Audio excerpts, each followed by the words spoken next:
In a world where 70 million Americans suffer from chronic sleep disorders and 1 in 3 adults fails to get enough rest, the sleep aid industry has exploded, generating over $83 billion annually. This industry thrives on selling an array of products: pills, apps, weighted blankets, and white noise machines, all aimed at addressing a problem that, remarkably, didn't exist 400 years ago. Subscribe and comment for more ancient videos. During medieval times, people had no access to mattress stores, melatonin gummies, or sleep consultants. Instead, they relied on simple yet effective strategies that modern medicine has often overlooked. Research from esteemed institutions like the National Institutes of Health, the University of Sydney, and Cambridge University has revealed that the sleep practices of our medieval ancestors were biologically optimal. These methods aligned with the natural rhythms of the human brain, offering solutions to sleep difficulties that modern society has complicated. This article will explore 7 key practices that can help restore healthy sleep patterns, offering insights into why the modern sleep industry may not want you to know that the cure for insomnia existed long before the invention of electricity.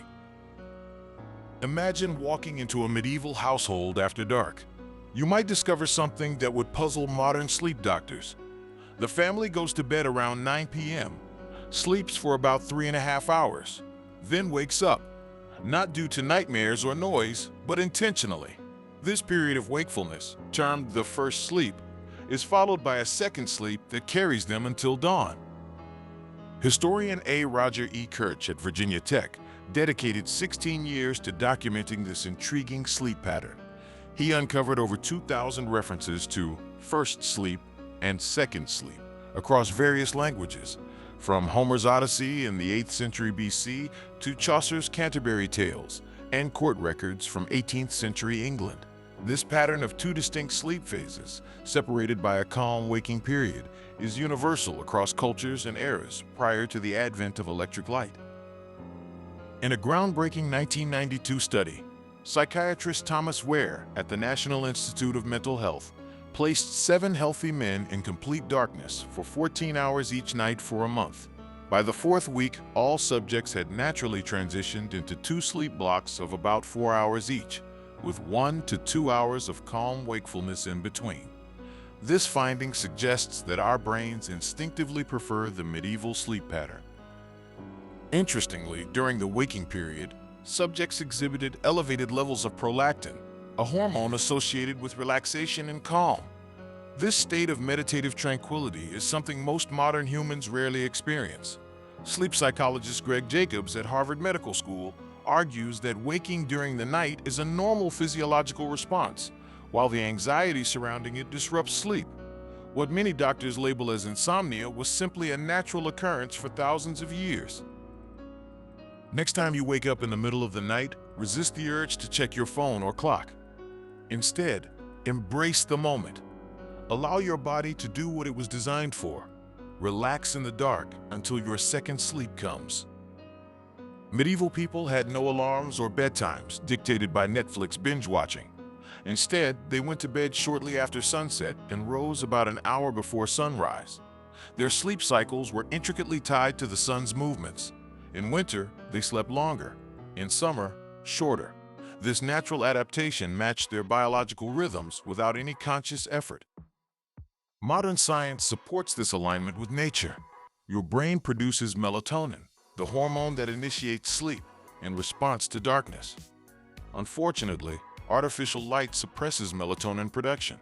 A study published in the Journal of Applied Physiology found that just 2 hours of blue light exposure from screens can reduce melatonin levels by over a third compared to dim red light.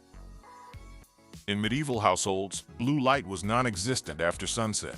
Their only illumination came from fire and candles, which emit long-wavelength amber light that does not interfere with melatonin production. Their evening routine acted as a natural sleep trigger that began as soon as the sun went down. Moreover, without natural light cues, circadian rhythms become disrupted, something researchers refer to as social jet lag. One study found that artificial light can delay circadian rhythms and preferred sleep timing by an average of 2 hours. Essentially, many people are living in a state of permanent jet lag, wondering why they can't sleep. The monastic tradition took this further. Monks adhered to canonical hours, structuring their day around natural light. The final prayer, Compline, occurred at dusk, after which the monastery would go dark and silent. This practice was not merely a religious discipline, it was a methodical approach to maintaining a healthy circadian rhythm.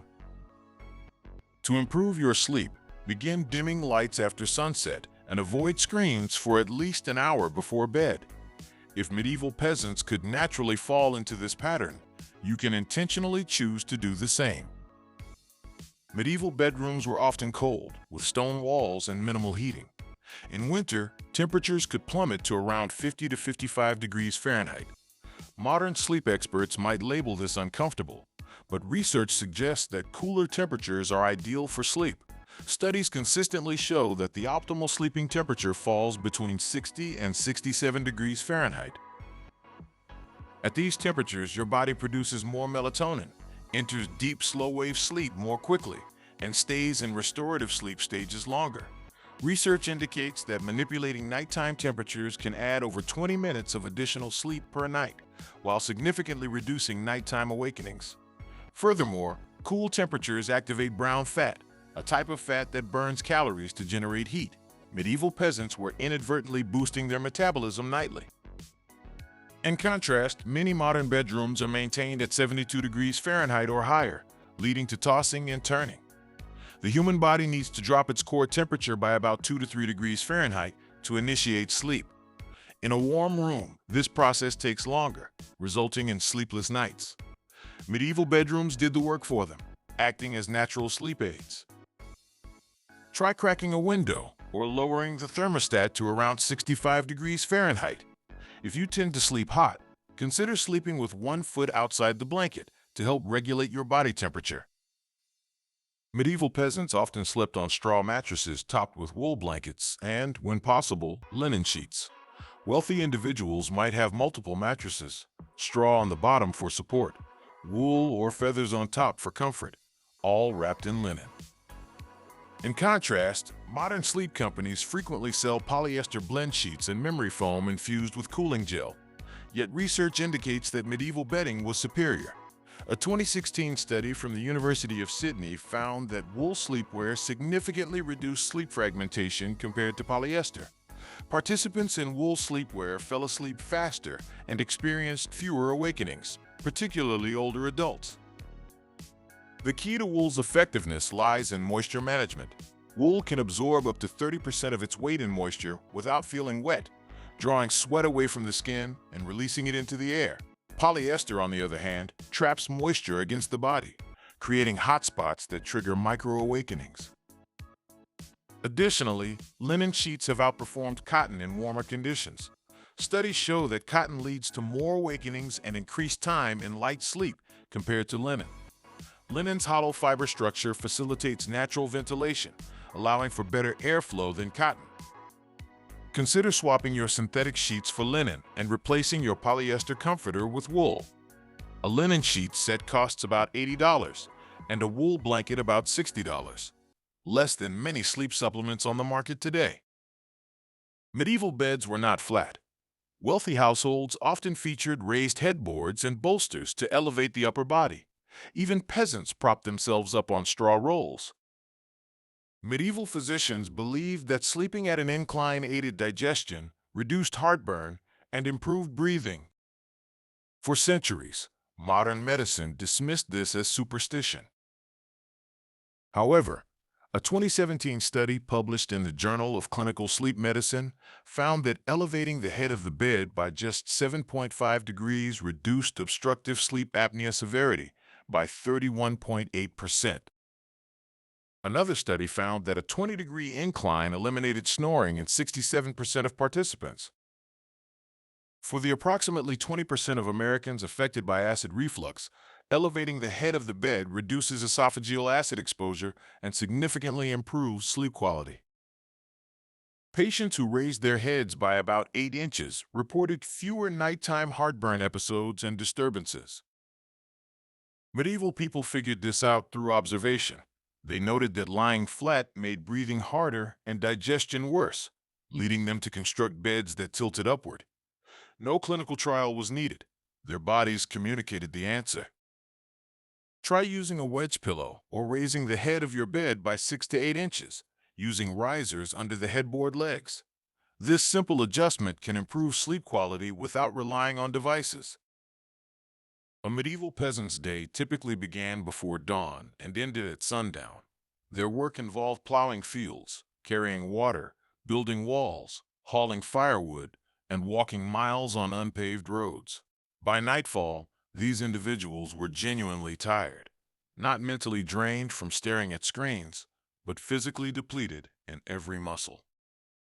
Modern research from Johns Hopkins has confirmed that moderate aerobic exercise increases the amount of slow-wave sleep, the deepest, most restorative stage.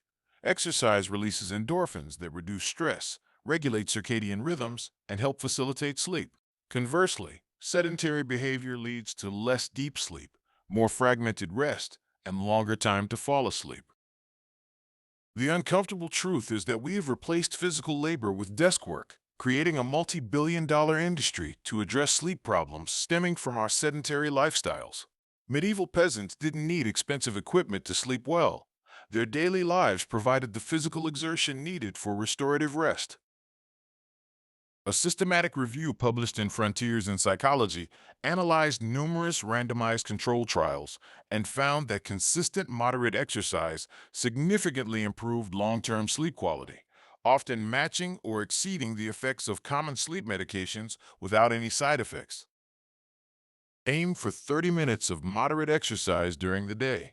A walk, some yard work, or any activity that gets your body moving will do more for your sleep than any supplement on the market. Medieval households followed structured evening rituals, which were not optional. After dinner, work ceased.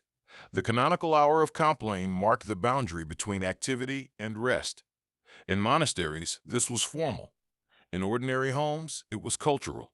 Families gathered, banked the fire, and allowed conversations to grow quiet, transitioning from wakefulness to sleep. This wind-down routine acted as a melatonin protocol disguised as prayer. When you dim the lights, stop stimulating your mind, and sit quietly for 30 to 60 minutes, your brain interprets this as a signal to begin the sleep cascade. Melatonin levels rise, cortisol decreases, heart rate slow, and body temperature drops.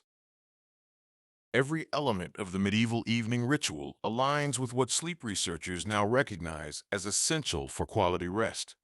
Unfortunately, modern society has largely eliminated this transition period. The average American spends nearly 3 hours on their phone daily, much of it occurring after 9 p.m. We binge watch television until midnight, check emails in bed, and scroll through social media until our eyes burn, then wonder why we can't sleep. The medieval wind-down was not solely about religious observance. It was fundamentally about chemistry. The biochemical processes governing sleep have remained unchanged for centuries. Create a non-negotiable shutdown hour for yourself. 1 hour before bed, turn off screens, dim the lights, and cease all stimulating activities. Use this time to read a book, meditate, or simply sit quietly, allowing your brain to recognize that the day is ending. Medieval people did not use these techniques in isolation. The two-sleep cycle reset the brain. Sleeping with the sun aligned the circadian rhythm. The cool room stimulated melatonin production. Wool and linen regulated temperature throughout the night. Elevating the body kept airways open. Physical labor ensured deep sleep, and the wind-down ritual tied it all together into a cohesive system. This self-sustaining system operated without the need for any product, pill, or subscription. Yet today, we spend $83 billion annually on sleep aids that address symptoms of a problem largely of our own making. We traded natural rhythms for electric schedules, cold rooms for climate control, wool for polyester, and physical exhaustion for sedentary burnout. The question remains, are you willing to reclaim these ancient practices? If you're ready to stop seeking solutions to a problem that existed long before electricity, Consider integrating these timeless methods into your life. Subscribe to this channel for more insights into forgotten knowledge, and tell us in the comments which of these 7 methods you plan to try first. Until next time, embrace the wisdom of the past and sleep like a peasant.